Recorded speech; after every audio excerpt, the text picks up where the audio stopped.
This is Jermaine Jenkins. We are going to kick things off with some really brief welcoming remarks, and then we're going to bring up our guest speakers. So we just want to take a second to talk about what Urban Consulate is, PlanPhilly. There are many other groups that have helped plan and make tonight possible. So other groups that were involved: Design Advocacy Group, DAG, NOMA, Community Design Collaborative, PACDC, and Pipeline. Thank you for hosting us as always. And thank you, Diana, for bringing the bags and bags of popcorn. Don't think it went unnoticed. So Urban Consulate is an initiative that's funded by Night Cities Challenge in 2014. And really, very briefly, our goal is to try to create more cross-city dialogue and connections with people who care about cities, who live in cities. So it's very broad, but over the last 2 years, we've hosted over 150 conversations, varying different topics in Detroit, Philadelphia, and New Orleans. So that is our role here, is that this is part of what we love to do, is bring people together and make space for this. I'll pass it to Diana, and then I'll just give another minute about the format after that. And Jermaine, I should say, who went over there, and I co-host Urban Consulate along with our team at Witty Gritty. So come say hi to us later if you stick around. And we know you'll stick around because the conversation will be so rich.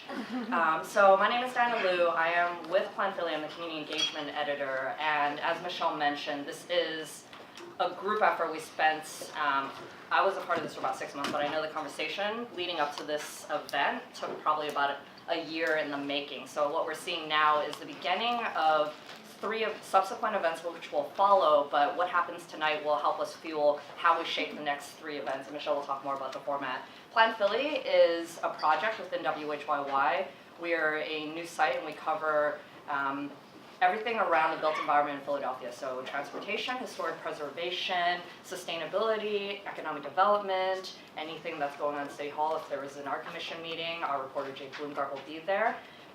So I'm here at PlanPhilly, but I also want to point out that Jim Saxa, our interim managing editor, is right over there, and then Ariella Cohen next to him is going to be our managing editor start January. And I'm going to point out Ashley Han, because I saw her in the room somewhere. She's also here. So we just have the multiple generations of PlanPhilly right there. And as we mentioned, because there were a lot of organizations that were in the room, and I want everyone to know each other, if we could have Beth McConnell from PACDC, if you want to talk more with PACDC, she's over here. Kiki Bolander from Design Advocacy Group is over here. Other Beth Miller is somewhere. Beth Miller is over there. We try to spread out so everybody can reach us. And to get to know each other, if you work for a CDC, please raise your hand. Or if you work for a community organization. Oh, if you work for a design group, an architect group, or a planning organization. Okay, we have some of those. If you deeply care about living in cities and you came because of that. Okay, so know your room, know who you're talking to. We're going to get very comfortable with each other, and I will emphasize that the popcorn came from Nuts to You because we're trying very hard to support local businesses. Coffee and tea came from Saxby's. We wanted you to be warm, and alcohol came from the State Store. Support local. And the Miller Lite was an upcycle because we had some leftovers from another separate event. So we don't want to waste. The other thing we want to mention is that this is on Facebook Live so that we can share with our other twins in other cities. We know some of our colleagues in Detroit are tuned in. And we also are using hashtag #RacePublicSpace if anybody is tweeting or using social media otherwise. So just 30 more seconds before we bring up our special guests. Typically for these events, these salon-style events, we really do try to stay committed to more of a conversational tone. So not your typical panel. All of our invited speakers will talk about their work themselves and kick us off. And then we really do try to immediately turn it over to the rest of you to participate in the conversation. Now, we all have to bear with each other because there's a lot of people here, so we'll do our best to do that. And we ask that for now, we're going to stick with the one voice, one mic rule and try, Jermaine and I will try to navigate through the crowd and we'll play it by ear. But we do want everybody to participate. We know that you all, because you all care about where you live and cities, and you're all here because you care about this topic, that you have questions, ideas, thoughts, and experiences to share. And I warn some of you that we know we might shout you out and ask you to speak on a certain project or a certain initiative that we might not have the full knowledge on. So I see you, Dave, and Jamie, and Alan. Don't try to hide, because I see you too.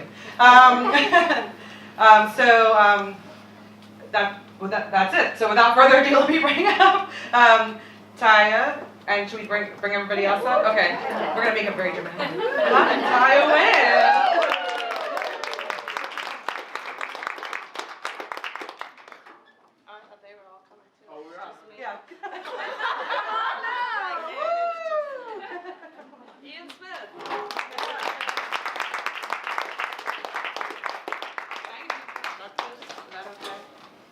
Am I allowed to do instructors? Please. Yeah, everybody should get comfy. Well, can everybody hear me? Is this thing on? It's okay, I'm loud, so even if you can't hear me, you probably will anyway. Good evening, everybody, and thank you for coming out tonight. I see a lot of faces, some new, some old, some that are probably coming from the web. Hey, we see you, Facebook. So I want to thank everybody for coming out tonight because it's really, really, really cold outside today for the first 12 hours of Philadelphia. My name is Taya Winn, as they said. In my day job, I am the Director of Project Planning for Habitat for Humanity Philadelphia. In my other many hats, I also serve as the local president of the National Organization of Minority Architects Philadelphia chapter, as well as a board member of AIA Philadelphia. My background's in architecture and urban design. So that's pretty much me. And I would say for me, kind of just to kick it off and give you guys an idea of like what this is all about. A project that's really important to me is going to do a throwback for all of you from PACDC, the Logan Parklet, which is the first project I did actually out of school. I was a Vista at a small community-based organization here in North Philadelphia. We wrote a grant to the Mayor's Office of Transportation and Utilities, which I don't even think it exists like in that same form anymore. And we did a parklet in front of the Logan Branch Library at a point when all the parklets in the city were on commercial corridors. And everybody thought it was crazy because ours was just the living room. And the idea was to bring the community together to like sit and just read and get people excited about books. But now I'm going to kick it off to my left here and let the rest of these folks introduce themselves and tell you a little bit about what we're going to talk about tonight. Good evening, everybody. My name is Ian Smith. I am an architect. I run my own firm. I am African American, even though I'm lighter than most African Americans. But everyone asks, you know, it's like, are you really black? Yeah.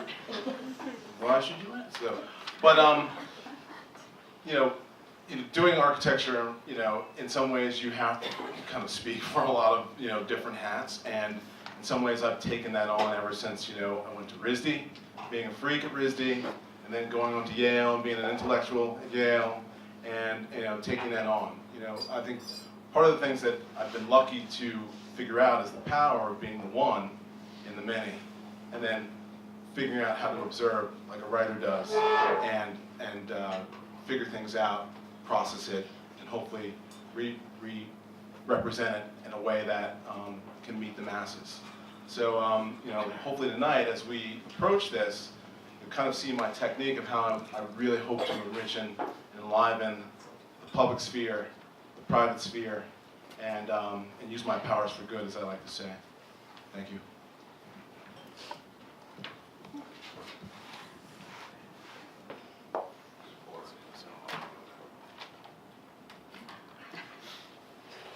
Technical difficulty. Thank you. Good evening, everyone.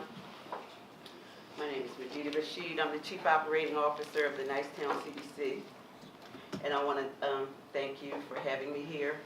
I'm here on the invitation to talk about a public space that we've been involved in for some years, and how race affects that, and that's the Nicetown Sport Court. But the Nicetown CDC, and I've been working at the Nicetown CDC for about 15 years now, and one of the main things that we wanted to bring to the community was a resident-driven perspective. So we learned a lot from the Community Design Collaborative in terms of how to keep the residents involved and having input in any initiative or anything developing in the community. And that's been one of the best things. That's basically what we've been recognized for. So we'll go into that later about the Nicetown Sport Court and how we did that with the Community Design Collaborative and some other stakeholders. But right now, I'm the Chief Operating Officer of the Nicetown CDC, a current member of the Philadelphia City Land Bank, as well as a member of the PACDC, proud member of the PACDC for some years, some time now. So we have a lot of respect for all of these organizations that we've been with all these years that have helped us learn how to do this and keep the community involved, and that's our main objective. Hi everybody, my name is Dave Q. I'm an artist and a writer in Philadelphia.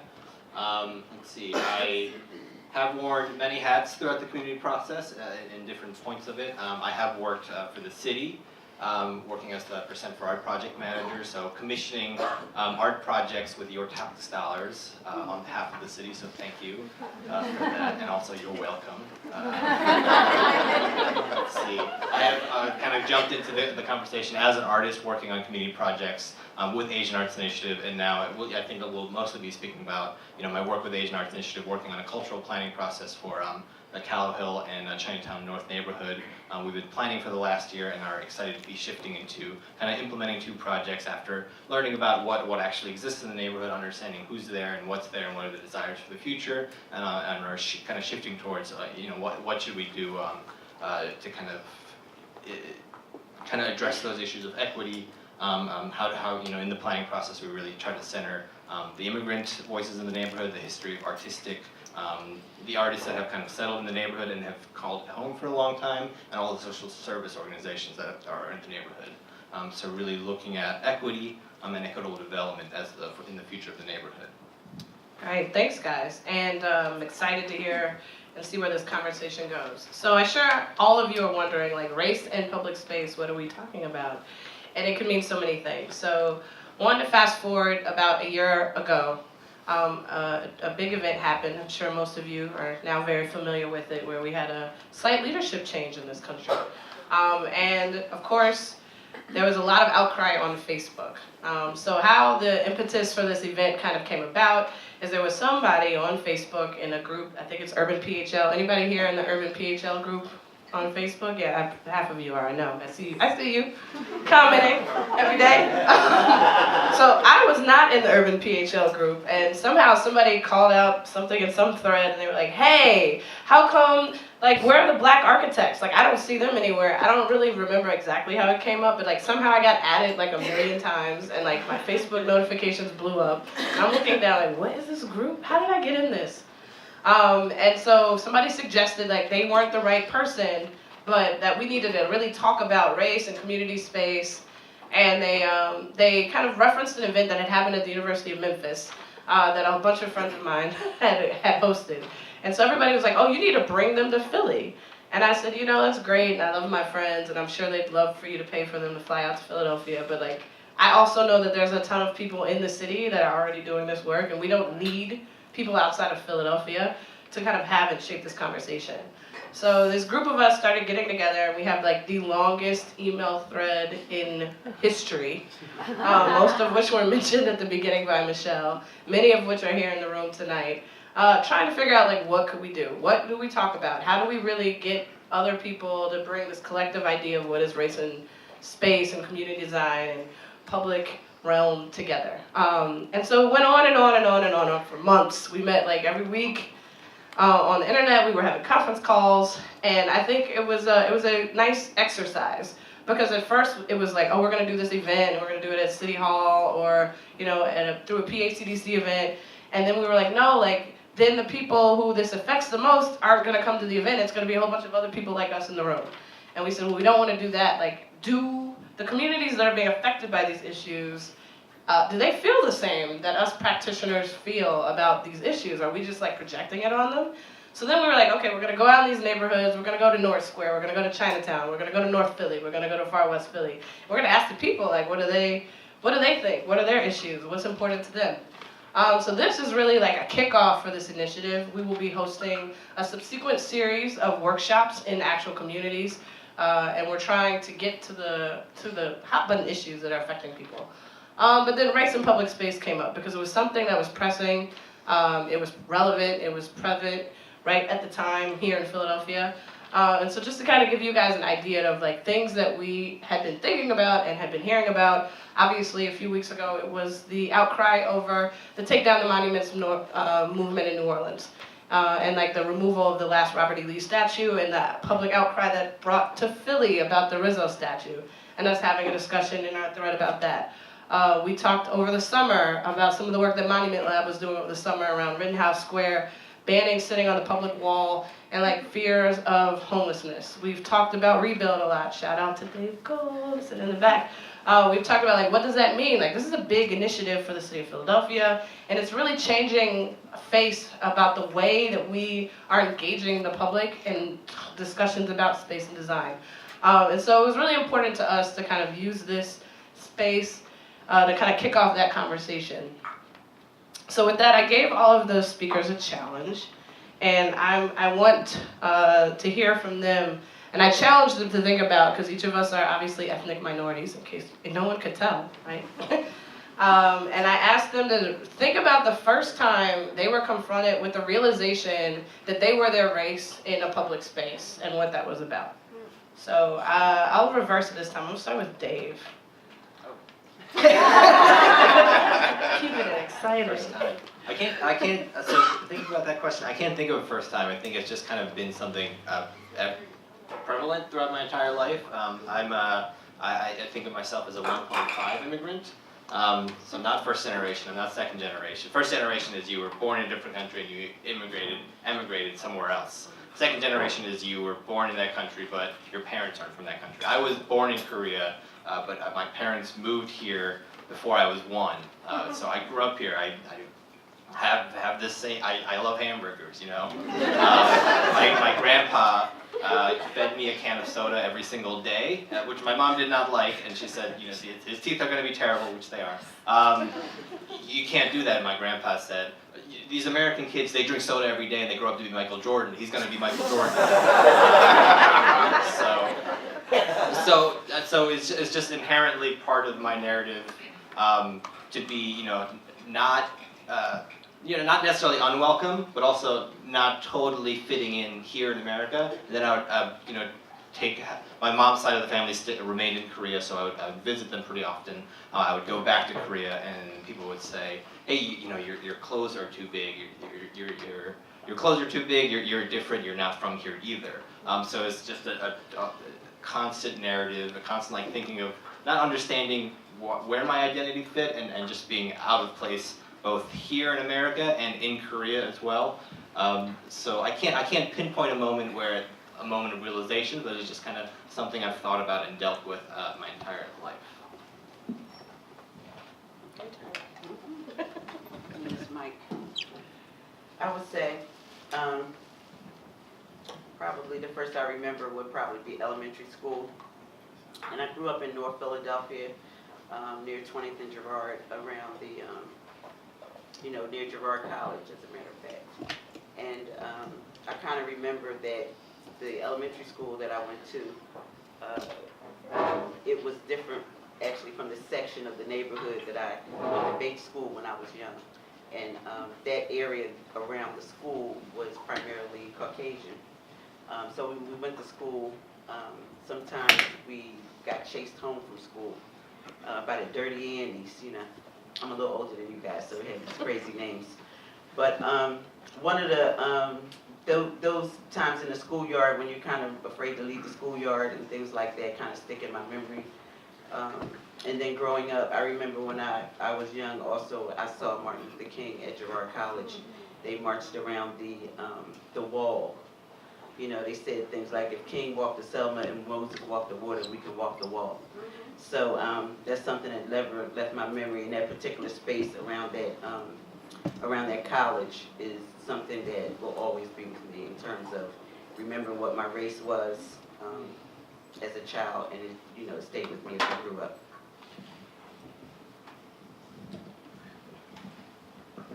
Okay, well, I can't remember that far back, but even though it probably would be much younger, but I think one of the things that put me in a position where I really kind of realized, the jeopardy I could be in with regard to the situation is that, I grew up in an affluent community. I've been very fortunate for most of my life. I've basically been a part of the benefit of the human lottery, right? Which we don't necessarily talk about. We take for granted in some regard. So one day, I'm with my buddies, right? And they're probably the more collegiate directed kids. One was the valedictorian of my high school. And in a small town, just west of here, we'd go to the VF outlets, right? We'd hang out for the day. And, we're hanging out, and as we're leaving, I'm trying to be as good as I can be, so I, represent my parents well, as they taught me to be. And I find out that these guys are walking away, it's like, look what I got. Look what I got. And they're shoplifting in this place. And I'm like, what? It's like, this really, because, all the stories that I've been told, I gotta watch out. I can't even step over the line.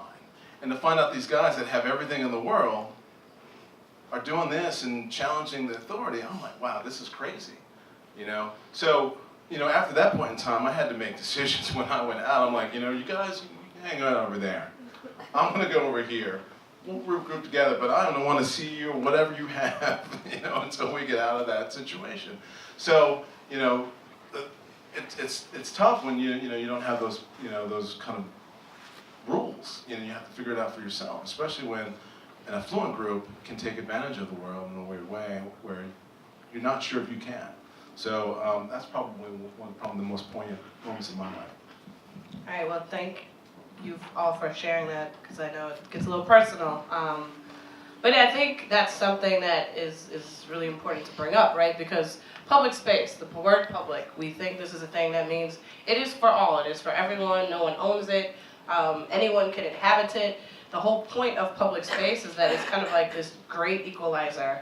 And I think anybody that lives in a city knows that it's not really how public space is. I mean, even just walking down the street, no matter how privileged or not privileged you are, we all know that there's so many instances where either your gender or your race or what you're wearing that day is going to change the way you inhabit the space. I mean, look at all the women in here tonight. How many of you walk down the street at night and you hold your bag? Right? Exactly. Or across the street when you see somebody coming and you're like, I don't feel like dealing with it. See a lot of black men here tonight, right? How many times do you guys make sure that you're conscious of how other people might perceive you in public space, that you don't come off as too threatening or too affronting, right? This is how people are taught by society to kind of move through space. And obviously, if you're a minority or you're a woman, this changes how we move through space. So today we're talking about race, because obviously in a city like Philadelphia, it's important. I think most of us know statistics in Philadelphia. Philadelphia is 45% African American. We've got above 50% of our city is considered below the poverty line.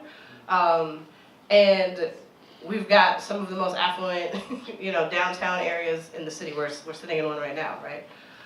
So we're starting to think about projects in Philadelphia. I want you guys to think about the redesign of the Art Museum.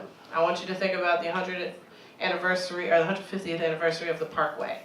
Let's think about Dilworth Plaza, right? These were all big projects in Philly and have many lessons that we can learn. Most of them were generally positive, and that's not always been the case in other cities. So I think the first kind of question I want to pose to this group is, what does good design of public space look like to you? Started with the easy one. I'm going to start with Majeedah, because, ladies first. Okay, in terms of, from what I've learned over time, and it's always, learning is cradle to grave, but I believe that good design involves those in proximity to whatever is being designed. as far as we're concerned in Nicetown and the areas that we work in, that's number one, to engage, you know, upon assessment of the area, we want to engage the people that live there, that work there, have businesses there, and things of that nature. That's part of good design. And also assessing, you know, the landscape, you know, what the issues are, if any, around the land or whatever's being developed or designed, or the property, you know, it doesn't always involve land. But I believe good design involves the people that are in proximity to it, and then those with the expertise to come in and include addressing and enhancing the area according to, like, in terms of the project that I'll talk about tonight, it involves stormwater management. So that had to be incorporated into it in a smart way. So those type of things, I think, all fall into good design. Dave or Ian, either one of you can jump in if I'll take the mic. So, good design. You know, I think about words all the time, and you know, picking a word like good versus picking a word like excellent tends to be something I struggle with. And so usually when doing anything, we should be striving for beyond the good, and hopefully maybe, you know, with the involvement of the group, come to something that is, you know, somewhere in the middle of the road, right? That's probably pretty obvious. But you know, to be objective, right? To be, you know, purely objective in this world of design, which is purely subjective. How do you achieve that? I mean, that's the biggest challenge. We're all biased, you know, and I guarantee in this world that we're trying to work in an economic world, it's fought with ego, you know, desire of being elite, being accepted among the elite, hoping to get your big break. You know, so in some ways, if you can subdue some of these things that, you know, are desirous in order to, you know, achieve the goal, you know, I think that works its way towards that, you know, where you're really kind of celebrating what's right in front of you as opposed to looking beyond in a magazine, hoping that that achieves it, right?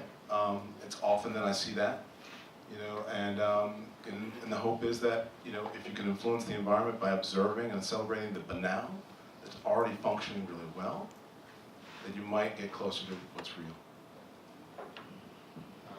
I'm coming to this conversation as an artist, and, you know, I think in those conversations with other artists, even internally, we question, like, what do artists actually bring to the table? What are we actually good at? You know, my expertise on this panel is also questionable. But I think, you know, one of the things that that artists I do believe do really well is, like, advance kind of the language. So, you know, so there was community engaged art, and that's been you know, that's as old as art, working with the community to make that work. And then it became relational aesthetics, and then it became social practice, and then it became contextual practice. You know, every time there was, like, kind of a shift in, like, kind of how that practice is done, there's a way to advance that language. But I think, you know, I'm all for this shift in kind of going from place making, which has been a real big fad over the last few years, and then that shift seems to be moving towards place keeping. And I'm all for that, like, slight shift in tone and language, because I think, yeah, I think exactly what you were saying. You know, I think, you know, the place-making moniker talks about, like, you know, we're going to take these public spaces that currently are nothing, and really apply design, put great things into place, and then all of a sudden they'll be active and used and revitalized, and it'll be great.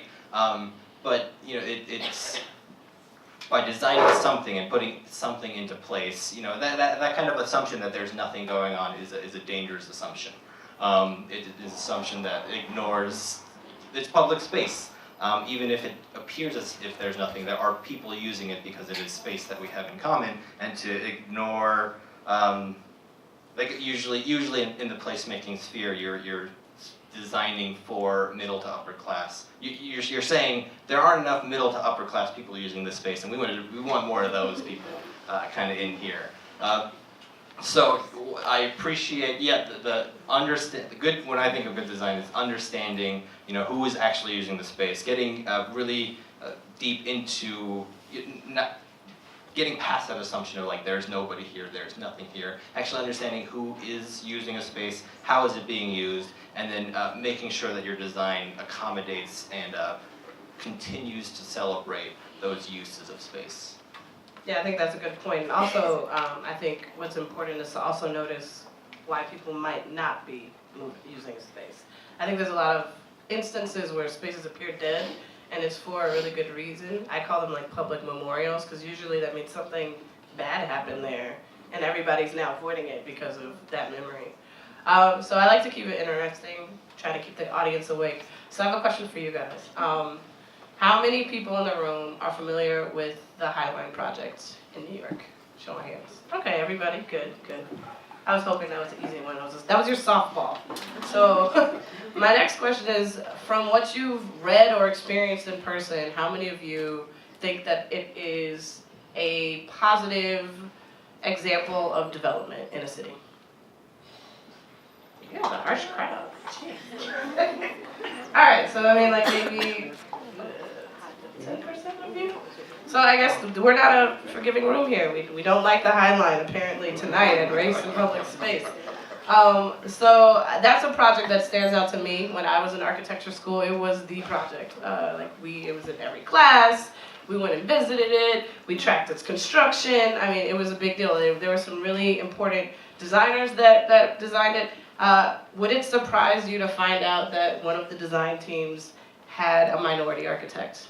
And it's actually pretty famous. But that's you guys all look perplexed. No? No, it doesn't surprise you. Oh, you guys are very forward with thinking, so this is wrong. No one else shook their head yes with you. Yeah.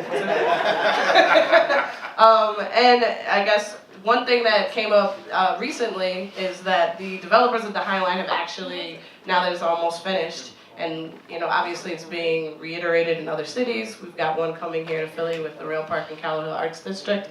We got a picture here.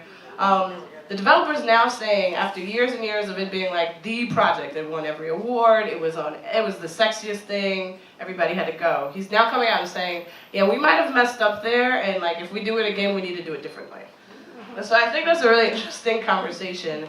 Because I mean, I've been to the High Line, it was cool, I mean, it looked nice. I'm a design geek, so I appreciated the quality of the architecture and the space. I had a great time at the beer garden underneath, but I can understand that comment, like that it could have been done better. He's now saying that he didn't think it was done very equitably. Obviously, those of us who are I know there's a lot of us in the sauce of this field in the room, we know what it did to property values, we know what it's done economically to the area. And there's obviously a group of people that would think it was done really well, right? These are the big New York developers that made a lot of money. But I think it's important to think about how we get into projects, because no matter how beautiful the project is at the end, I think a lot of your early wins and a lot of the successes actually happen during the design. And I think that's why people in Philadelphia are so excited about some of the opportunities on the rise, especially with the bond that's being floated and the opportunities that are coming up through some of the public space entities in the city. So my question to you guys is, what can we do in Philadelphia to do it better? Them or us? To you. Oh. To you. I mean, I'm sure they have an opinion too. They'll have a chance. I'm going to be short and sweet on this one. Taking Smith. Ian Smith. No, I mean like talking to more people, right? I mean having good discussions that are tough. Don't be afraid to get into it and be passionate. I mean like I find that sometimes in the public sphere, it's hard to be oppositional, right? But it's the power of the opposition that creates new meaning, right? We know that dialectic is how we understand things. If you can't compare and contrast, you don't understand the meaning.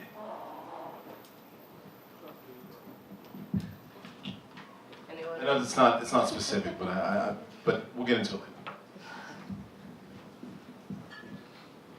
Anyone else? I don't know, I guess I would say, we do a lot of community engagement, and I think that the opportunities that we had in partnership with the Philadelphia City Planning Commission as well as Community Design Collaborative, encourage community engagement and basically bringing the community along, educating them, you know, from where they were, about the process of design, planning, and things like that, things that they had never been exposed to before, as well as community development corporations going along for that ride. So I think that we can keep that kind of engagement mentality incorporated into everything we do in terms of design. We can do it better. We happen to like the model of engaging communities, getting them in the mix, saying what they like, don't like, where do they want a tree, this, that, and the other. And even with that process, some improvements can be had, but that has been, I think, something that has helped improve good design in terms of communities. So this is in the neighborhood that I've been working on with the planning, so I have a few thoughts. Let's see. I do think that the signifiers of the space are incredibly important. I think, and I guess I'll also preface by saying the rail park group that's putting together they've done great work. They've gotten it adopted as a city park, and that's something they'll tell you again and again. That this is it's managed by the city, therefore it's an open public space, and anyone is welcome to use it whenever. And that was certainly a big fight for them to not make it a private space, but to kind of make sure the city was going to take some ownership and keep it open and manage it.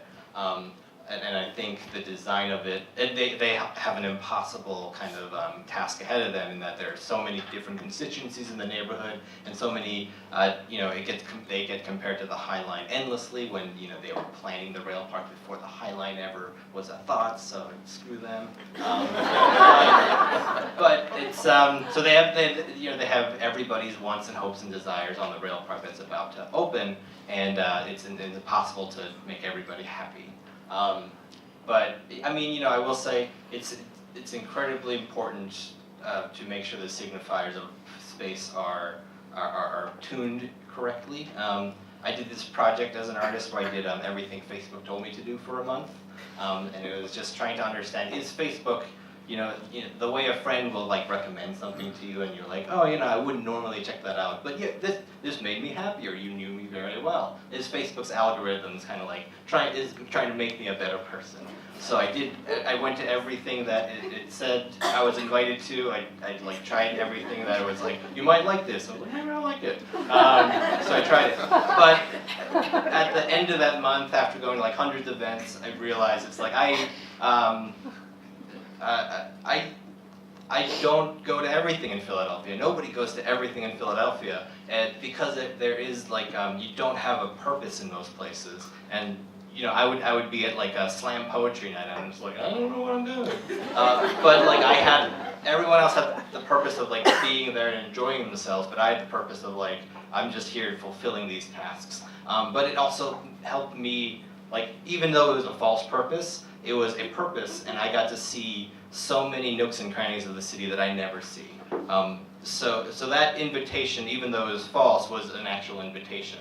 And what I think about the rail park has done, the design of the rail park is addressing the history of Callow Hill's industrial neighborhood very well. I think it's a smart design, and it kind of brings that into place, and it's not kind of taking its design out of the blue, and kind of inserting something that's out of place and inappropriate for that neighborhood. It is addressing, the history of the Reading Railroad. It is addressing the Workshop of the World that was in that part of the city. It's doing all that very well. But the programming of making sure that the signifiers welcome all people are going to be very important, because nearby you have Chinatown, and you don't see Chinatown often celebrating their industrial history, because during that era of the Reading Railroad, the Chinese Exclusion Act was in place from the 1880s to the 1940s, not that long ago. That law prevented Asian individuals, Asian immigrants, from participating in the ownership and the participating in the industrial history of the neighborhood. So it's a smart design. It's very appropriate for the neighborhood, but it is kind of inherently exclusionary of an audience.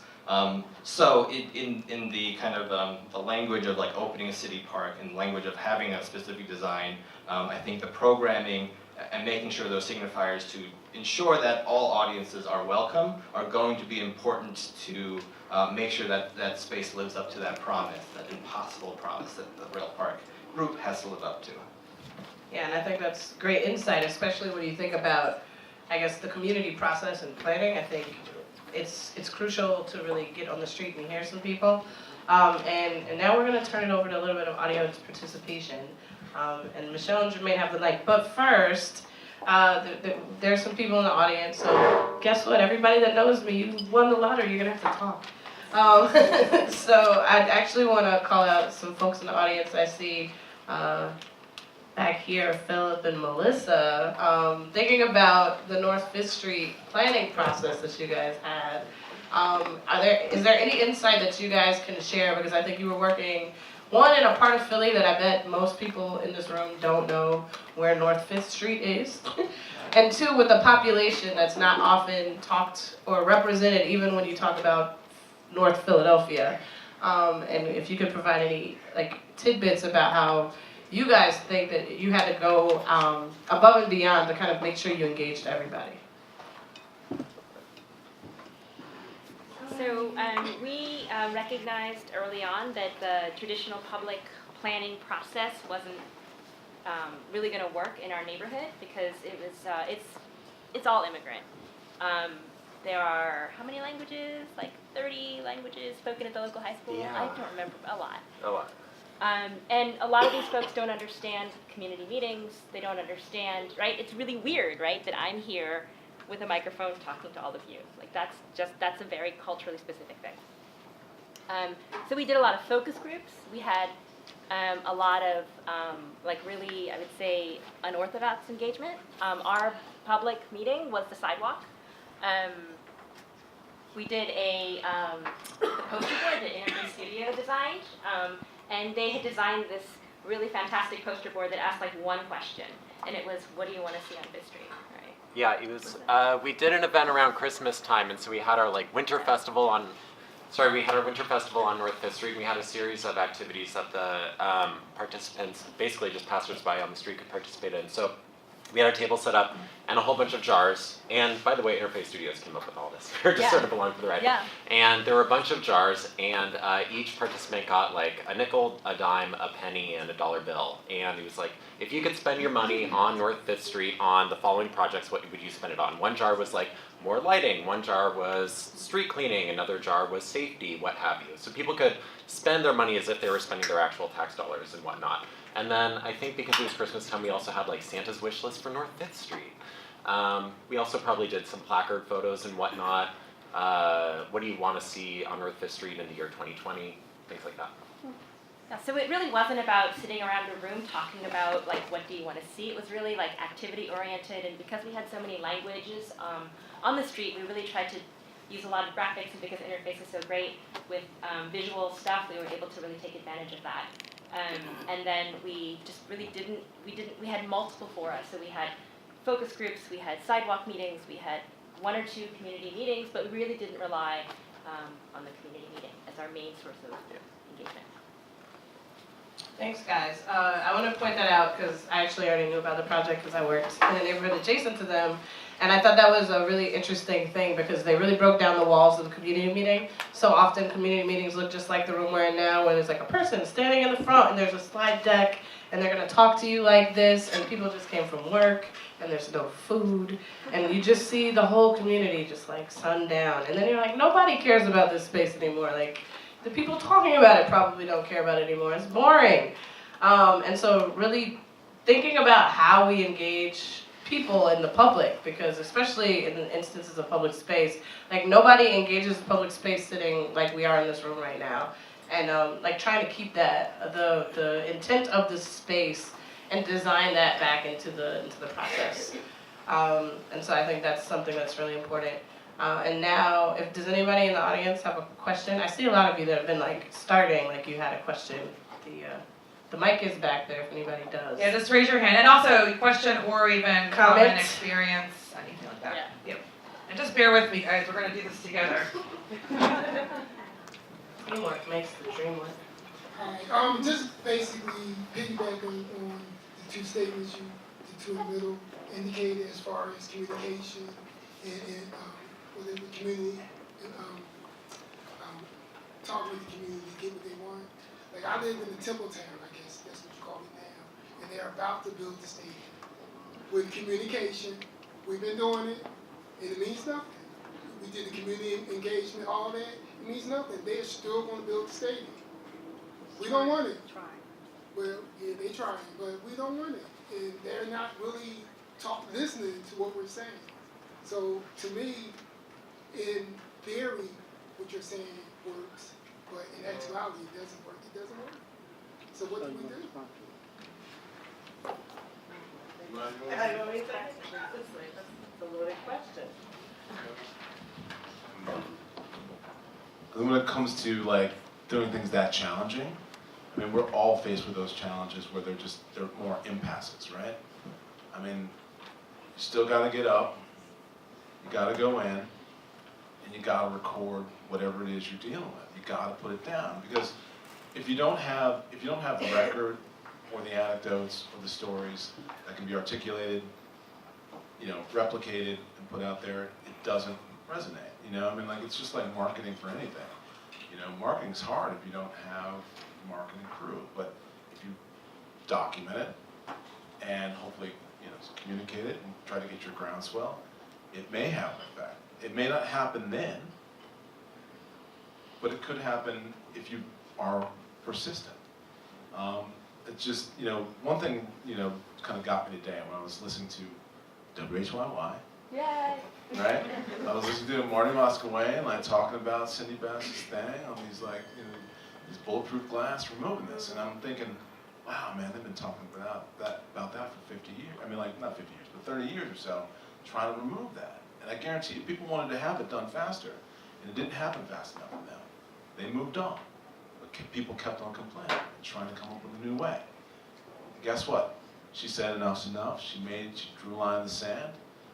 It created conflict, people are upset, and maybe they'll figure out a way. She's got to push the needle some way. But she has a record. She tried everything to Sunday before she made that move. So this is the same thing. I hear what you're saying, but it's not about what the people want. It's about money. It's about money. Temple, they got a better football team, and I guess they want a stadium, but it's about the money. They can go right down to Lincoln Financial Field and use that. It's a stadium that's existing already. Okay, now you're saying that you go out there and record it. Okay, how does an everyday person go there and make that noise and still maintain employment? Because more than likely, if you make the noise you're supposed to make, you're going to jail. Okay. So how does an everyday person make that noise in order to make that happen? I'd like to add to that. I agree with Ian. You have to be persistent, and sometimes you gotta get rifty. Years ago, I think sometimes when you think about individuals going individually to do something, it may be overwhelming to think that you can't make a difference. But that's why it's important to organize. You have to organize from your family to your neighbors, whole neighborhoods and things like that. If you really do not want it, that's the way to do it. You have to organize your community. And one thing I know about development is that community impact makes a significant difference. When it's organized like that, even if it comes to the point of the bulldozers when you're standing there, if you really don't want it, and the community needs to be represented, the community has to get together and represent themselves, saying that they don't want it, right? And no means do you want it. And I'll just bring back something that we went through in Nicetown, so-called Nicetown, years ago, when number 45 wanted to put a casino in a neighborhood. And organizations got together and organized themselves and fought. I mean, there were a lot of elected officials that wanted it because they said it was economic development, it was going to bring jobs and all that. But when you really looked at it, what type of jobs were they really offering, this, that, and the other? And one of the best things about that whole piece was that when they decided not to do it and then development did come, the jobs that were offered were better jobs, many more jobs, and things like that. So, and it proves to us that the community got together and said what they wanted there, how they wanted it there, and things like that, and they feel like they own that. They have a sense of ownership. So it's your neighborhood and things like that. That point has to come across.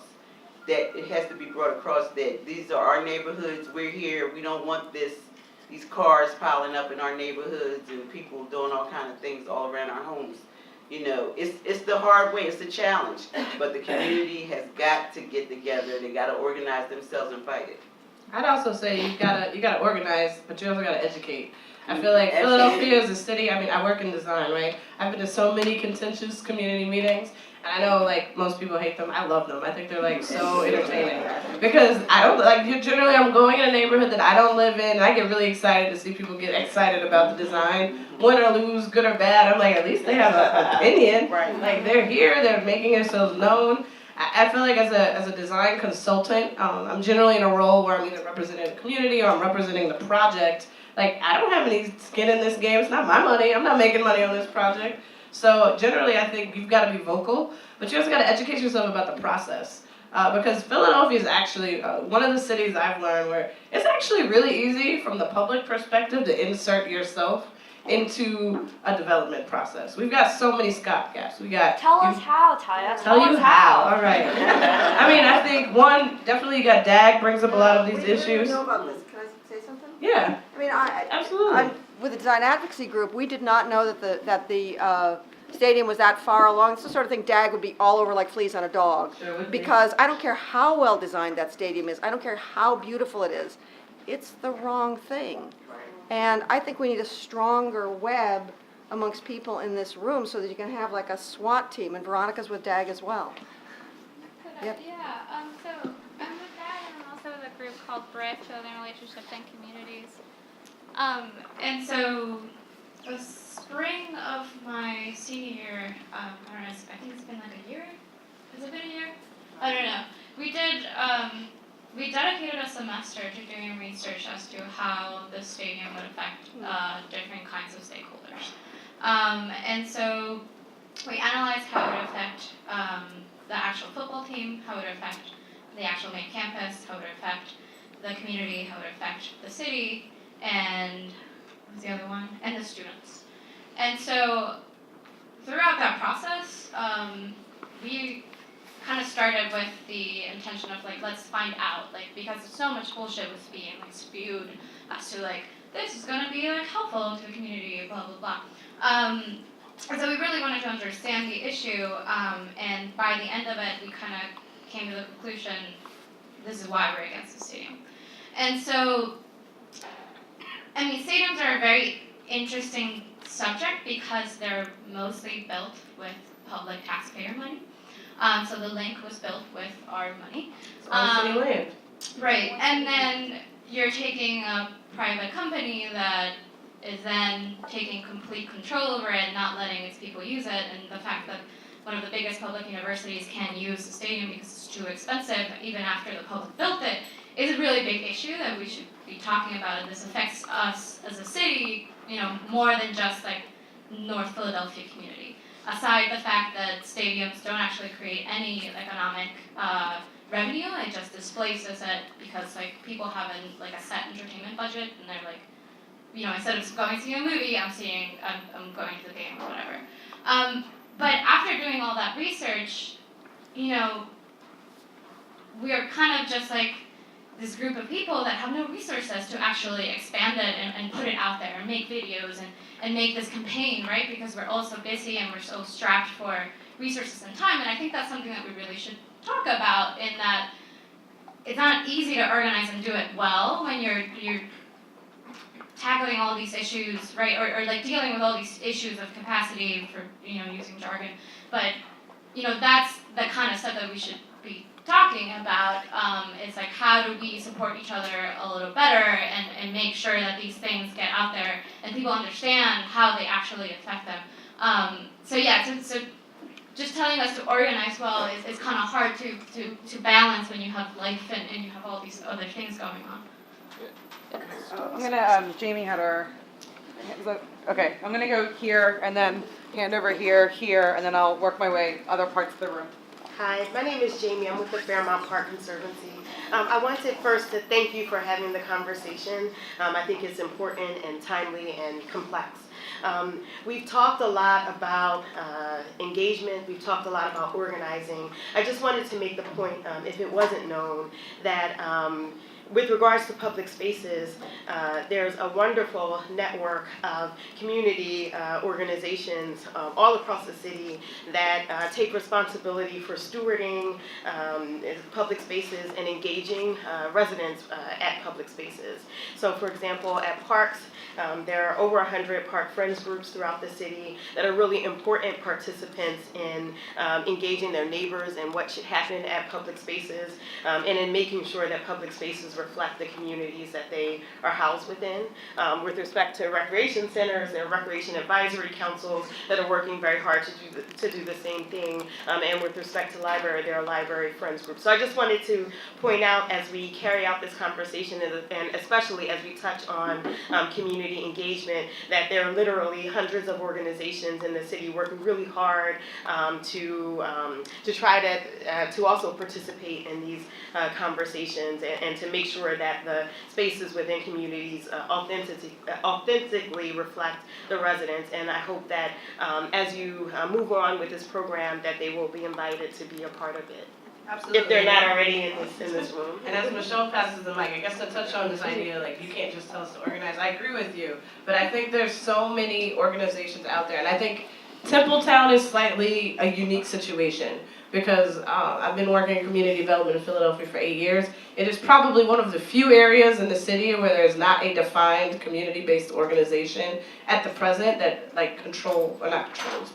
services that boundary. So I think that's just one very specifically unique situation. I live down the street. I've got people in my organization that work at Temple. I've got 4 members of NOMA that are in Temple's facilities group. My job is about 4 blocks from the proposed stadium. So I feel you, I get it. It's been something that's definitely been in the conversation since I've been in the neighborhood. But there are people out there. I mean, up there you've got the 32nd Ward, you've got Map Holistic, the RCO, there are smaller church CDCs. There's a lot of ward leaders, block captain. Trust me, because when I go to zoning notices in the neighborhood, they are there. So I think it's a matter of getting to know the landscape of who's doing the work and who's the rebel rousers in that community and joining them. Some of them, they're there. Trust me, there are old people in every neighborhood in Philadelphia that are ready. And they're home all day. They're ready to fight for you. And you got to put them to work. You got to mobilize them. A lot of them just need other capacity builders. Some of them don't know how to use Facebook. Some of them don't know how to design a flyer. Some of them just want people to help them go door to door at night. Some of them just want you to show up at 6:00 p.m. after work on a rainy night in February on a Tuesday to their community meeting when they brought up the issue in the first place. And I think so many of us forget this. It takes the collective. And I think one thing I think about being a good citizen is you gotta show up. I mean, I've been to so many community meetings about so many hot button issues and 2 people showed up. And then the second the decision is made, because only 2 people showed up, you have no manpower to fight. You can't go to Daryl Clark and say, hey, 2 people showed up last night, but we're really against this idea. You gotta show up, you gotta participate. Over here, a couple comments. Hi, my name is Hakeem Pitts, and I'm an educator and organizer, among other things in Philadelphia. I'm from North Philadelphia, specifically Border Neary, and I know about your work at the Nicetown CDC because it's right over across the street. And I'm always excited about these conversations, but then I often, my heart starts beating fast because I think it's easy to have these conversations, but they're fraught in a lot of ways for me, one being a Philadelphia native, but one being a person who really considers race, and it was Ian, who I've met a couple times before, he's we have to have honest conversations. But when we talk about development and all of these things, and we talk about, you said like over 50% of people in Philadelphia are living below the poverty line, and that is because of like of race and racism. And it's just like we can't really be honest and move forward and have these conversations without like naming like big issues like white supremacy. And so you have 50% of a people who are living in poverty, right? To ask them to show up when they're literally trying to survive, you know what I mean? It's kind of a little bit disheartening. And for me as a Philly native who comes from a poor working class family who is now middle class, it like sounds paternalistic. But if we don't talk about race, we really can't even get into like the nuances of like why we're here. And like it sounds repetitive because like a lot of this stuff, it really sounds like modern day colonialism impacting the same people who've been oppressed. And I'm not just all like saying this to like pontificate, like because I'm saying this because I'm also willing, because I have the receipts, I'm educated, to do things, because a lot of these things are really easy, and like people don't just want representation, they want to be in the room. And so when I look and I'm here, and I'm from North Philadelphia, and I know the areas, like my mom's block that is about to be gentrified, and those people aren't here represented, that's a problem for me. When people have lots of resources, and to do this is like, what are people willing to give up? Like, you know what I mean? Because like this stuff, it's about, like, we're really asked about race and racism, and we speak nicely about like privilege and stuff. It's like, what are people willing to give up? Because people are literally dying in these places that we're like trying to make beautiful, like literally. And it's called displacement and dispossession in these like public spaces that we beautify. And so like, if we're gonna get uncomfortable, let's get uncomfortable. I know I made people uncomfortable, but it's like, what are we really doing? Because we're talking about people here, and these are my people. You know what I mean? Black, brown, Latinx people who are not in the room to be able to speak for themselves about what's going on. And I say like, who's on the board? Who's making the decisions? And it's just like, yeah, it's like organizing, but it's like you got to give people resources to actually organize. You got to create pipelines. And again, I'm not just saying this to like say this and go and leave. It's like I've committed my life to this kind of work. And it's just like anybody here, please, like my office is here. Like and if you have the resources, give your shit up so people can actually live and survive. Because like I've been in too many conversations here. And my people, while people are benefiting from the beauty of urban renewal, which is violence, you know what I mean? Like people I know and my feelings are dying. And like, I want y'all to sit with that. Like for real, like we're in these conversations. You're gonna talk like race in public space, but we haven't been honest about racism in Philly at all. And so I don't want to take up all the space here, but it's like, even in this space of discomfort, consider the people you don't know who are in this room, to consider the LGBTQ, like homeless people who don't have places to live when we talk about space. Like, you know what I mean? It's really, really hard for me to be in here and to be silent, you know what I mean? Because I understand that silence is an act of violence, for real. And it's just like, I don't want to see these beautiful towers coming up and like my people continue to die. So I'm going to shut up. But my name is Hakeem Pitts. I work here. And I'm thinking it's like, I'm willing to do the work. Like I'm willing to do the education. I'm not just trying to hear to like talk, but I'm willing to do the work that is necessary to like actually bring about change that actually centers black people. So. Hakeem, I applaud you. I don't want you to, first of all, I feel you. Trust me, we're here. I'm not trying to not be uncomfortable. I get uncomfortable all the time. I was actually just not doing it because I had a lot of uncomfortable conversations last night, and I was a little uncomfortable conversation out, talking about Alabama all night. So, but I think you are right. I think you are spot on. I think you're. Do not be silent. I'm not silent. I just want, in case anybody in here who knows me knows that's not in my vernacular or my vocabulary. Can I add to that? I mean, what makes me feel really great about that, I mean the passion and everything, is that it reminds me like to do stuff in communities that need help in opposition to communities that have all this wealth, is that you actually have to just do it and not expect to get paid for it. Right. Yes. Right? It means giving. And it means wanting to give, as opposed to wanting to have the second house, wanting to have 2 vacations a year,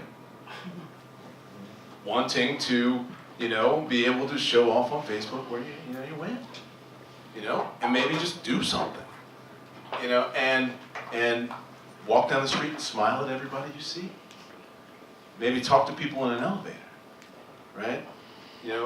Things that, generally connect us and try to push this vision of collectivity as opposed to being oppositional. I mean, like, sometimes you have to recognize and be like, hey, you know what? This is weird, but I'm gonna say, hey, we were meant to be here together, and you know what? That's what it looks pretty nice. That's pretty cool. Yeah, but sometimes you do have to be oppositional. And I mean, I think to go back to what he said, I think there's times where in being silent, you are being part of the problem. And I think last night's election was a case in point, right? There were a lot of people that were silent last night, and there were a lot of people that did something, and they were part of the problem. And I think, luckily, things didn't go a certain way, at least from my perspective. I know there's not everyone that would agree, but I like to think that most sane people would think pedophiles should not be paid politicians. I like to think that. And so I think you are right, and racism is an issue here in Philadelphia. I don't think it's silent. I don't think it's missing from the conversation. And it could also be my privilege because of where I work and what I do. I feel like it's always in the conversation. And it's always how I see the world. It's how I embody my profession. It's how I embody my space that I work in. And so I guess you're right, because I always see it.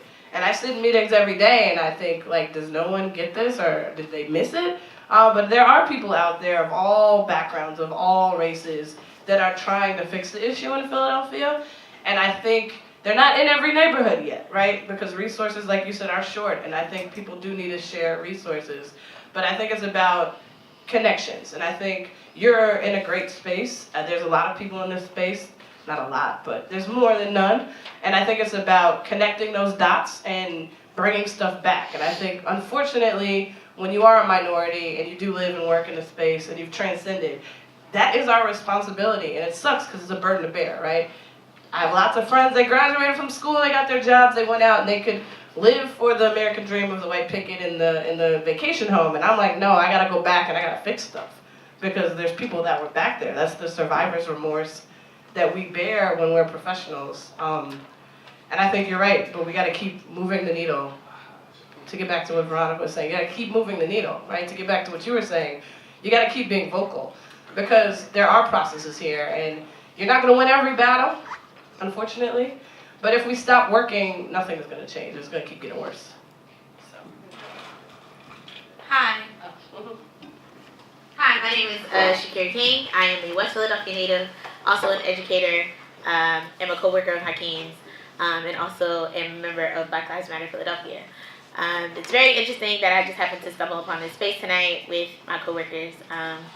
And talk about race in public space because I live fairly close to 40th Street, and as you know, they're getting ready to redesign the portal, and it's getting ready to become all this outside garden, and it's getting ready to become all these great things that people can sit around and do.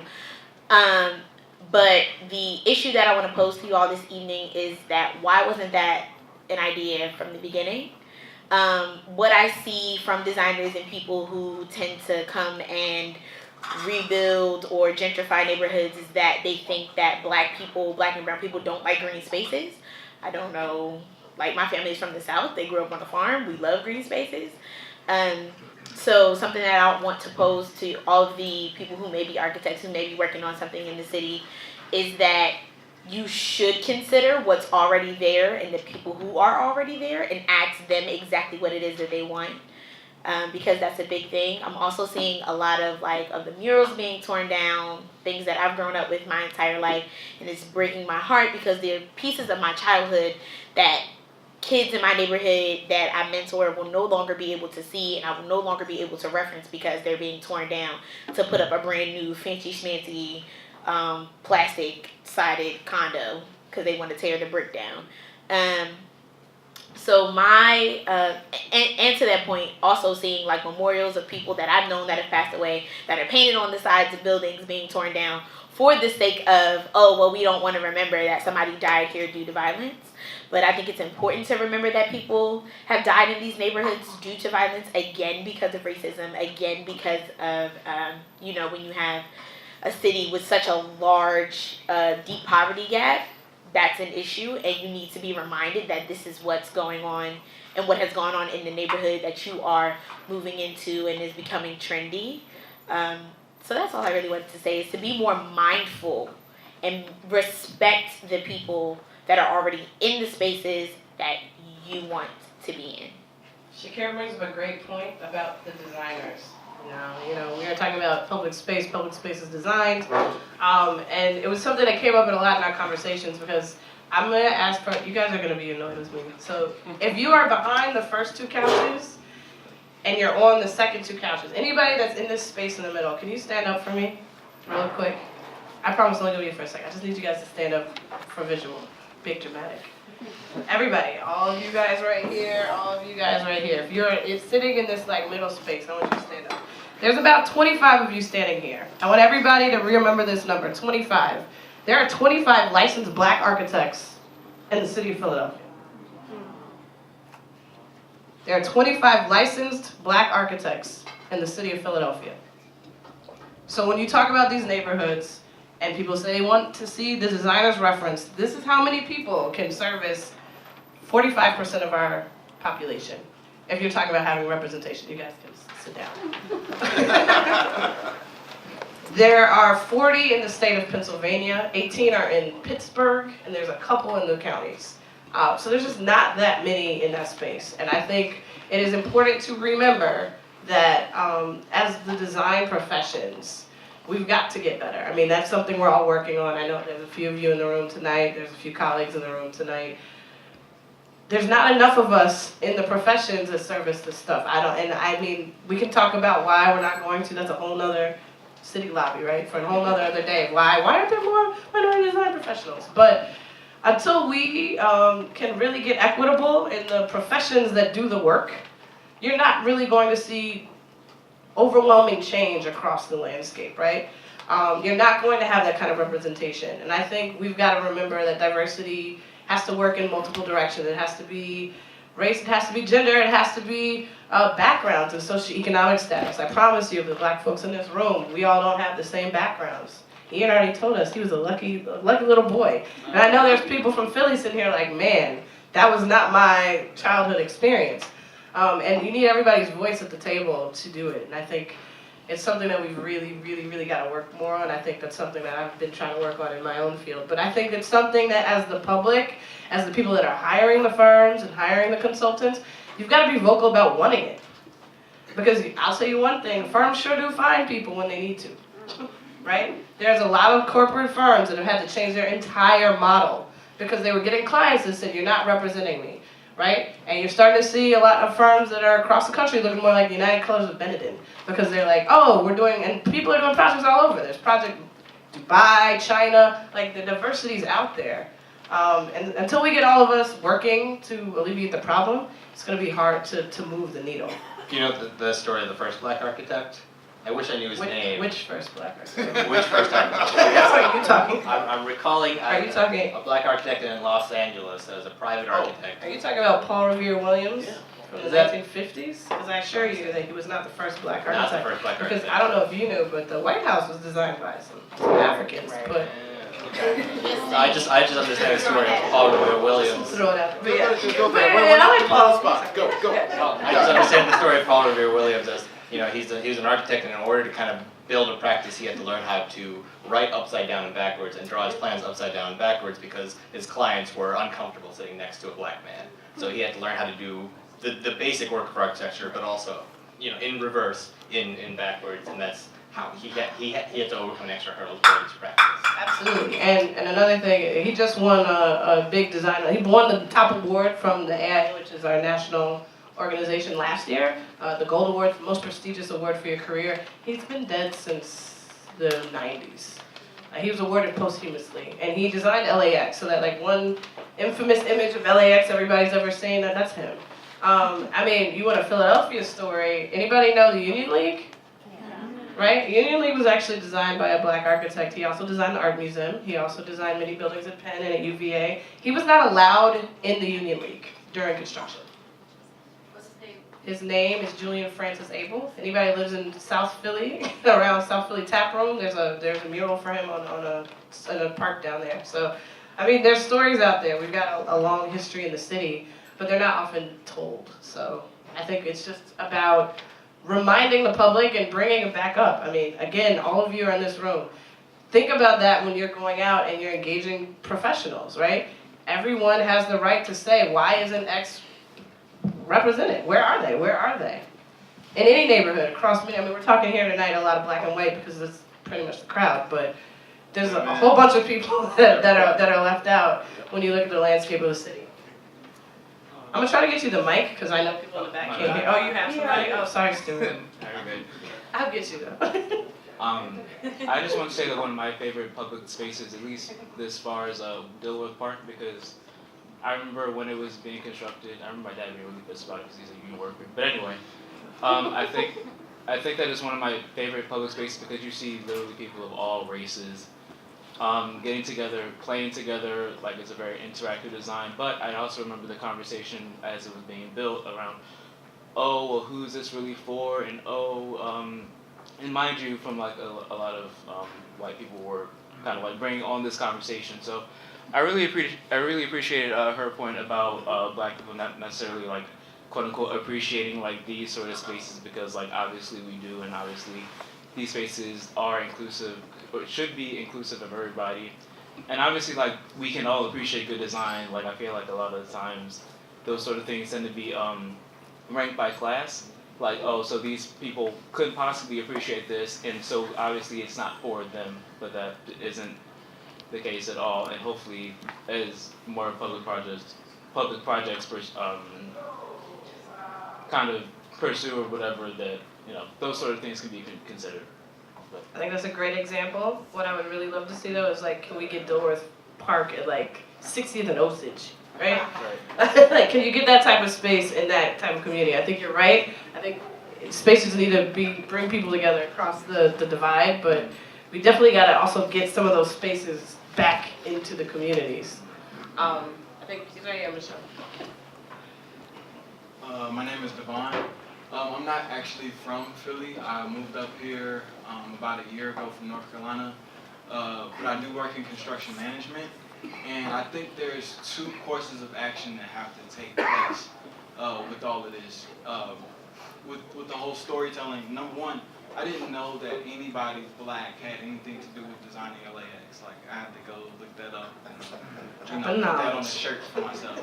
But with that, we have to remind our neighborhoods, our North Philly, I'm from a place called Winston-Salem, North Carolina. And if you look at the redlining maps, West Winston-Salem was, for the affluent. East Winston, where I grew up, was for everyone else.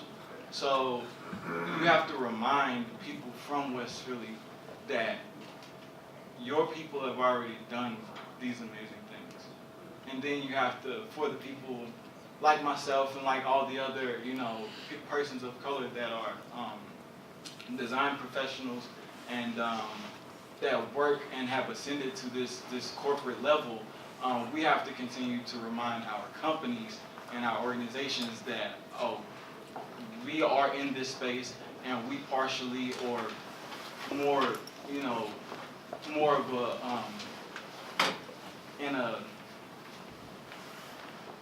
I don't want to like make this politically incorrect, but we built this shit in the first place. So and that constant reminder has to be put, of course eloquently stated in the corporate office, and then you have to go to West Philly, you got to go to North Philly, East Winston, and remind the younger people, the older people that, we built this shit. It has to be said on both sides of the line, and I think that's what the community activism piece is going to come from with not doing the stadium at Temple and just keeping it at the link, I don't know. Yeah. Can I address that, the gentleman from Templetown? Because he's talking about, and some other people brought it up. I mean, we're talking about community organizing as being like an important, absolutely vital part of like, fighting these organized things from kind of inserting themselves in the neighborhoods. But I also hear you and agree with you. It's having the time to give is a privilege in itself. And being in a position where you can like have a free evening where you're not working, and that's a privilege in itself. And it's hard to like organize neighbors who also may not have that time. But I even to that point, I think an organized and angry group with a list of demands is like the most terrifying thing to organizers who just want to have like a fake community process, want to breeze through it and be like, look what we did. So, and part of my pitch with the cultural planning work we were doing, the Chinatown neighborhood is one with a history of fighting a stadium proposal, a baseball stadium, fighting a casino, fighting a prison, and part of our work with the cultural plan was trying to enlist partners in starting to get down some of our demands in writing, without there necessarily being something to organize against at that moment, because that list of demands is powerful. It kind of being able to preemptively state what our community wants and needs is if you can provide that, it's I think the community meeting format is a difficult format because it's like the loudest person in the room, and then the organizing group has to kind of determine is this one individual with one kind of very angry response, or is this something like that a lot of people want and we need to address? So being able to kind of come forward with some organizing, and you could do it in the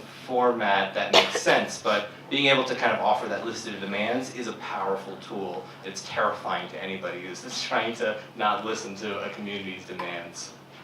If I can respond to that real quick. Yeah. That does exist. There's a group called the Stadium Stompers, and they've already done that. And I think an important part of this conversation is that we're going up against an institution that is not very transparent about this process. You know how many people they are allowed to their meetings, like their board of trustee meetings? 2 community members. That was it. Like that, they capped it at that. So I guess one of my questions would be, how can we brainstorm to get those processes to be more transparent so we can actually insert ourselves in the conversation? I think that's a good question. I think one, it's complicated. I mean, this is a very, very, very specifically complicated situation. I actually know more about it than I'm letting on. And I want to give you a little bit of hope because it has been slowed down a lot, which I know because I know people that work in that department at Temple. And I know there were a lot of demands, and I know it's definitely very heavy on the councilman's mind. You've got to hit every avenue, right? You've got to start writing letters or emails or put up posters. There's just different ways that you got to get on the radar. I think one, the students have to get angry, right? You're a student, you were angry. If the students aren't angry and Temple's building a stadium, Temple's interest is to protect who? Their students. Hopefully they'll be a good neighborhood partner, but at the end of the day. Can I add to that? Yeah. Something that's not really used a lot is the subversive media. Things that, tend to be illegal and whatnot, but I'm just saying, like for example, a light version of that would be like a Banksy mural that calls attention to it, but it's also hip. It's also appeals to an intellect that may develop a groundswell that gets to the heart of the matter. Now, that's just an example. Not everything can be a Banksy, but a subversive media deployment that reaches a youth, minded hipster mentality could be an example. And there might be more examples like that, whether it's music and whatnot.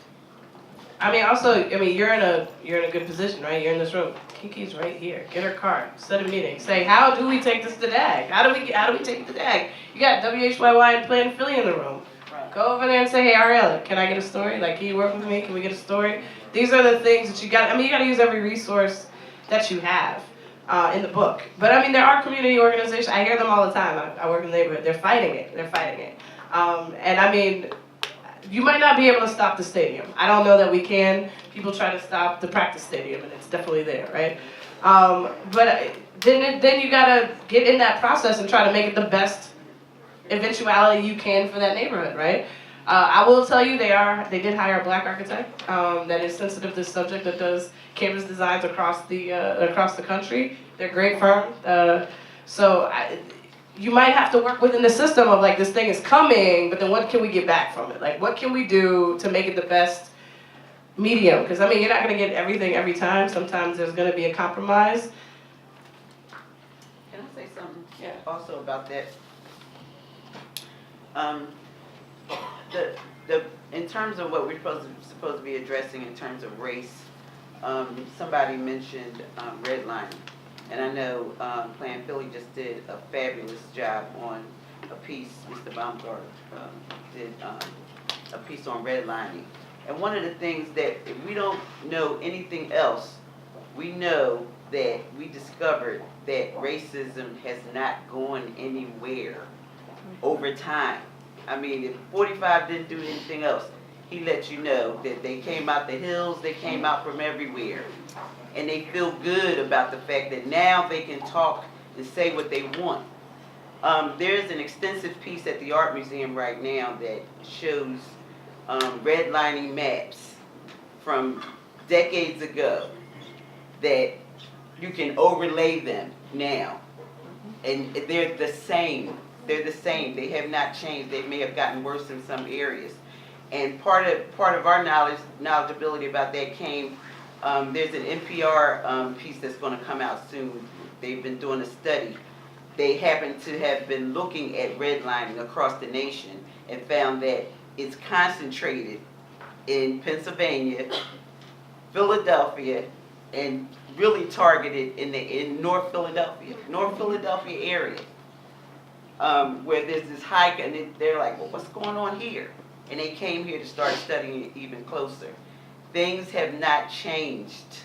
So we want to know about what we need to do in regards to race in public space is to, now that we know that things haven't changed, then put things in place. You're talking about organizing, and we consider organizing to be directly connected to education. When you get people together, just like in this gathering here, it's an opportunity to educate. Because we sleep. We've been asleep at the wheel. So we got to wake up. We got to recognize that things have not changed and figure out how can we make change so that we don't keep repeating this and allowing this, you know, and just getting complacent and, oh, it's not going to change. And I know that's part of, I know we get complaints, that's a lot of the complaints about the planning process. People see a lot of plans and do all these big charrettes and this, that, and the other, and sometimes those plans get put on the shelf. So part of being we call it re-educating, because sometimes it's not like you don't already know. You have to get re-educate, mobilize people through re-education, and then stay on it. Stay on it. You cannot stop, because if we do stop, then we have what we have. But we got to pay attention to that as well in terms of race and being honest about it. You know, it's not changed over decades of time. So I know we're a little bit over time, and we've got a couple extra. Yeah, so we wouldn't be mindful of everybody's time, but just a few more minutes. We have a quick question comment over here and one over here in blue sweater I talked to earlier. And then we'll have to close, but whoever wants to hang out for a little bit, talk with speakers, we can certainly do that for a little bit. Hello, my name is Antonio Wooten. I am a student at Jefferson University. I'm studying industrial design. I'm glad to be here tonight. This is actually the second event I think that Urban Consulate's been involved in that I got a chance to come to. I was at the Urban Tactical Urbanism talk, which is really great.